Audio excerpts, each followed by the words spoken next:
My best advice for communicating with and educating caregivers is to use clear and simple terms with them.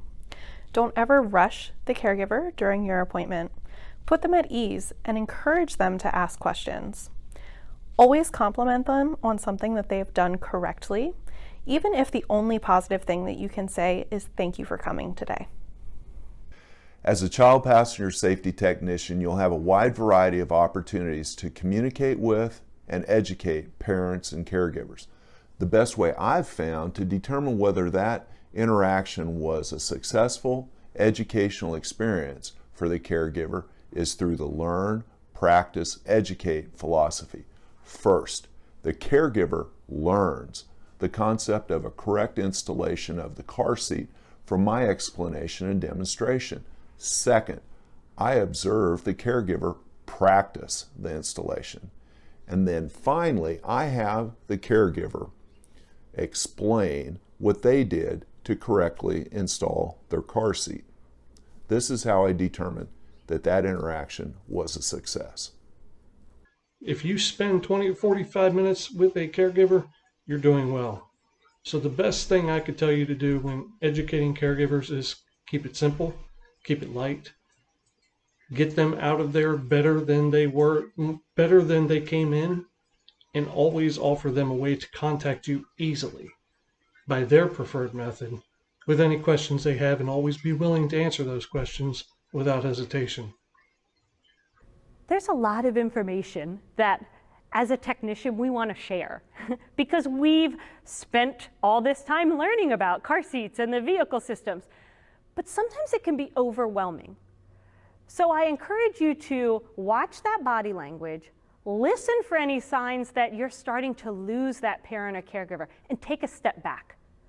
Take that step back, kind of reassess where you are in the process, and maybe just go with the basics.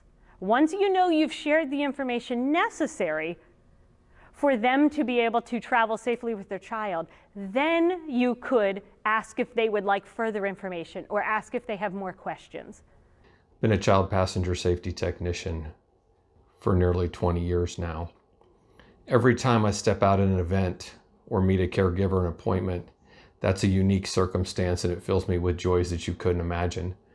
There's nothing better than the opportunity to watch a parent, a grandparent, a babysitter, an aunt, an uncle, or some other caregiver show up with a child with a vested interest in making their seat safer. Every one of those is special. Every one of those is unique. And at the end of that caregiver who showed up filled with concern and doubt, worry, leaves with a sense of peace and ease and the knowledge that every time they put their child in the car, that child's riding on the roadways a little bit safer. I will tell you that those events all matter and they all mean something and they all stick. If I had to pick one, though, that comes to mind over and over again, it was a car seat inspection event in the great state of Texas, when a caregiver and their spouse showed up with their child to have their seat inspected. And it didn't take very long for all of us to realize that the entire family were deaf and they couldn't speak.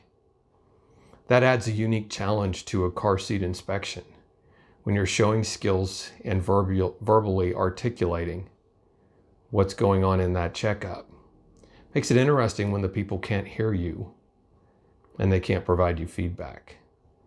Very quickly we checked and we didn't have anybody in our group that knew signing, so we had to find another alternative to make sure that that child left that car seat event safe, and we did. We wound up doing the entire checkup in a notebook with a Sharpie. Pages and pages of notes as we passed on the information to those caregivers on how to keep their child safe. The best note of all is the handwritten one at the end by the caregivers that said, "Thank you so much. We could have never done this without you."